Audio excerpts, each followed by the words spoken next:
आप सब जानते हैं कि वेस्ट बंगाल प्रदेश कांग्रेस कमेटी और हमारे national high command Congress president Kharge ji, leader of opposition Rahul ji और general secretary organisation K C. Venugopal ji के साथ में पिछले हफ्ते से 2 बार मीटिंग लगी थी, बट किसी वजह से वो पार्लियामेंट की बिजी शेड्यूल की वजह से नहीं हो पाई थी। बट आज 1-2 घंटे उसमें वेस्ट बंगाल सीनियर लीडर्स के साथ में इंटरेक्शन हुआ, जिसमें हमारे फॉर्मर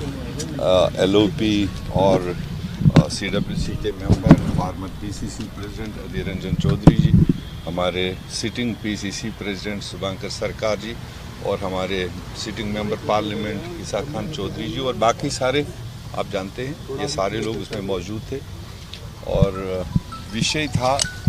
कि वेस्ट बंगाल में आने वाले चुनाव में पार्टी लीडर्स का क्या व्यू है, कैसे आगे जाना चाहिए, कैसे हम इस चुनाव को देख लें। तो सारे लीडरों ने अपनी राय दी और लीडरशिप को ये बताया, क्योंकि अभी तक काफ़ी सारे बातें आ रही थी मीडिया के ज़रिए और दूसरे तरीके से ज़रिए कि कई कह रहे थे कि टीएमसी के साथ जोट होगा या टीएमसी करेगा या नहीं करेगा, कांग्रेस करेगा नहीं करेगा, लेफ्ट के साथ में और भी स्मॉलर पार्टीज़ वहाँ जो डेवलप हो रही है। तो लीडरशिप ने कंप्लीट जो मौजूद थे लीडर उनकी बात सुनी और जूम पर भी कई लीडरों को लिया गया और अल्टीमेटली टोटल लीडरशिप का कलेक्टिव व्यू ये था कि इस बार बंगाल में वर्कर्स, जनरल आवाम भी और हमारा काडर भी चाहता है कि हम इस बार वेस्ट बंगाल में अकेले 294 सीटों पर चुनाव लड़ेंगे, क्योंकि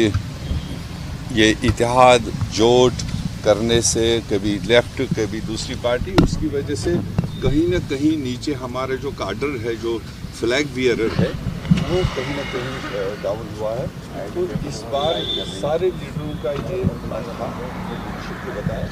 और लीडरशिप ने अपना एक फाइनल व्यू यही किया। जो स्टेट लीडरशिप का जो सोच है, स्टेट लीडरशिप का जो अपना जो राय है, तो हम भी स्टेट लीडरशिप के इस व्यू को इनके ऊपर ही छोड़ देते हैं। जो स्टेट लीडरशिप वहाँ मुनासिब समझेगा उस तरह से अपना आने वाले चुनाव की तैयारी कर सकता है।